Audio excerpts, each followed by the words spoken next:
आज आपण जिल्हाधिकाऱ्यांना निवेदन दिलेलं आहे, काय मागणी आहे, काय प्रकरण आहे? हे तुळजाभवानी मंदिर संस्थांचं एक प्रकरण आहे की पुरातत्व खात्यानं आणि कोर्टाचा असा आदेश आहे की तुळजापूरमध्ये जी सिंहासन पूजा केलेली ऑनलाईन पूजा सिंहासन पूजा आहे त्याला फक्त 5 आणि संध्याकाळी 2 अशी 7 पूजाचे मान आहे. कारण की मूर्तीची झीज व्हायली म्हणून शासनाने कोर्टाने असा आदेश दिला की सकाळी 5 आणि संध्याकाळी 2 सिंहासन झाले पाहिजे. तर मंदिर संस्थान काल 7 सिंहासन घातले आणि मूर्तीची झीज होत आहे आणि अधिकारीला तिथं त्यांचं असं म्हणणं आहे की कुठल्या तरी पुजाऱ्याने धक्का दिला आणि तो मध्ये गेला.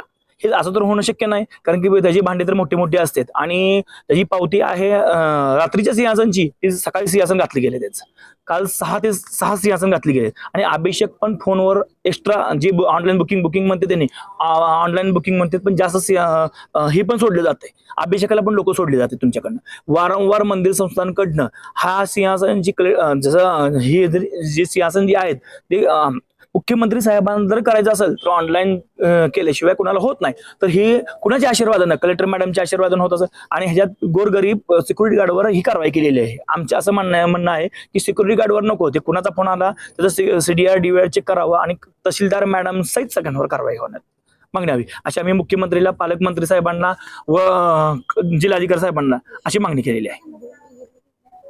केलंय की तो त्याने माणसं कसं काय सोडले किंवा त्याचा जो सिंहासन आहे ऑनलाईन बुकिंग आहे, आज 6 महिन्यापासून बुकिंग चालू होती सिंहासनची. ती बुकिंग करताना काय आणि त्याची बुकिंग संध्याकाळची बुकिंग असताना ही लोक ज्याचं पास आहे तो तर माणूस तो उपस्थितच नव्हता, तो तुळजापुरात आलाच नाही. दुसरे माणसं त्या जागी घातलेत आणि त्यांची सिंहासन पूजा केलेली आहे.